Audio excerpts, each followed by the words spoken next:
नागपूर पोलिसांचा अंजनगाव सुरजीतील शहानूर नदीत सुरू असलेल्या तपासाने येथील हजारो नागरिकांना संभ्रमात टाकल्याने शहरात वेगवेगळ्या चर्चेला उधाण आले आहे। याबाबत माहिती अशी की नागपूर येथील एका मोठ्या घटनेतील तपासात गेल्या 2-3 दिवसापासून नागपूर पोलीस अधिकाऱ्यांचे एक पथक अंजनगाव सुरजी येथील शहानूर नदीत रात्रीच्या अंधारात काही शोधत असल्याची वार्ता शहरात पसरली आणि त्यामुळे 4 जानेवारी रोजी रात्री सुरजीत जाणाऱ्या पुलावर शहानूर नदीपात्रात अंधारात पोलिसांचा तपास मोहिमेची गंमत पाहण्याकरिता प्रचंड गर्दी झाली होती। परंतु नागपूरचे प्रकरण नेमके काय, पोलीस अंधारात काय शोधत आहे हा प्रश्न नागरिक एकमेकांना विचारत होते। सत्य माहिती नागपूर पोलीस नागरिकांना सांगत नसल्याने संपूर्ण शहरात वेगवेगळ्या चर्चेला उधाण आले। काही ठिकाणी भीतीचे वातावरण सुद्धा निर्माण झाले होते। खरी परिस्थिती काय आहे याबाबतची माहिती सुद्धा पोलिसांना देण्यात आली नसल्याचे समजते।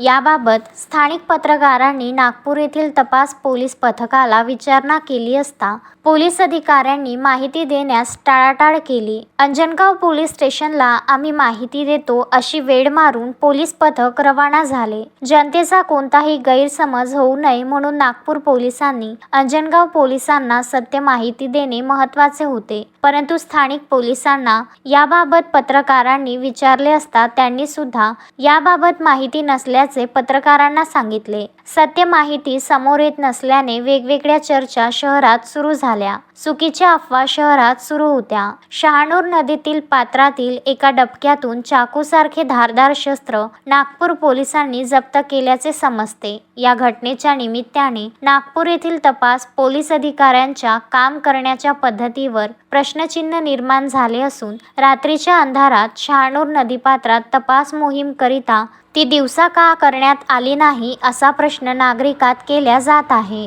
रात्रीच्या अंधारात सुरू असलेला पंचनामा, अंधारात सुरू असलेले तपास कार्य, अंजनगाव पोलिसांना तसेच नागरिकांना सत्य माहिती सांगण्यास नागपूर पोलिसांची टाळाटाळ या सर्व प्रकारची अंजनगाव शहरात सध्या जोरदार चर्चा सुरू असून घटनेच्या सत्यतेबद्दल अंजनगावातील जनता मात्र अनभिज्ञ राहिली असून पोलिसांच्या या अशा तपास कृतीमुळे शहरात मात्र वेगवेगळ्या चर्चा व अफवांना उधाण आले।